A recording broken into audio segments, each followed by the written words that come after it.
On aimerait bien voir un nouveau maître de midi, la belle-mère de Jean-Luc Reichmann cache sur la longévité d'Emilien dans les 12 coups de midi, une querelle de famille. Emilien déchaîne les passions, et même en dehors du plateau des 12 coups de midi.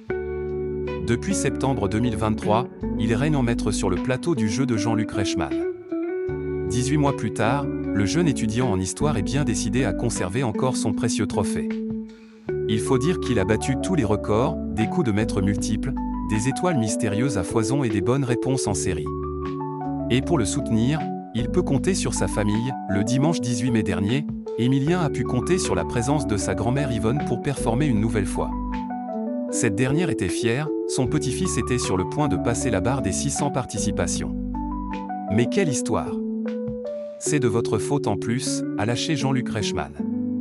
C'est grâce à lui qu'il est là, pas grâce à moi, c'est grâce à sa mémoire, a corrigé Yvonne. Mais si certains saluent le parcours d'Emilien, d'autres s'interrogent sur cette longévité. Vers un nouveau maître de midi dans les 12 coups de midi, après 593 émissions, sa cagnotte atteint plus de 2,3 millions d'euros, sans compter les nombreux cadeaux gagnés au fil des mois.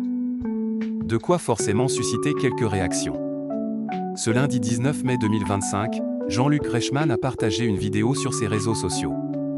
L'occasion pour le présentateur d'interroger sa belle-mère Roselyne. Et cette dernière ne partage pas l'avis de la grand-mère d'Emilien. Alors Emilien, tu es toujours en piste?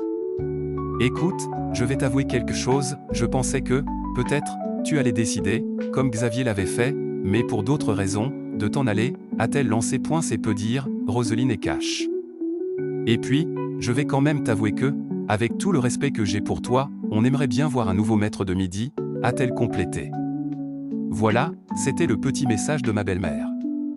Elle a toujours dit ce qu'elle pensait, a conclu Jean-Luc Reichmann, de passage chez sa famille dans le Jura.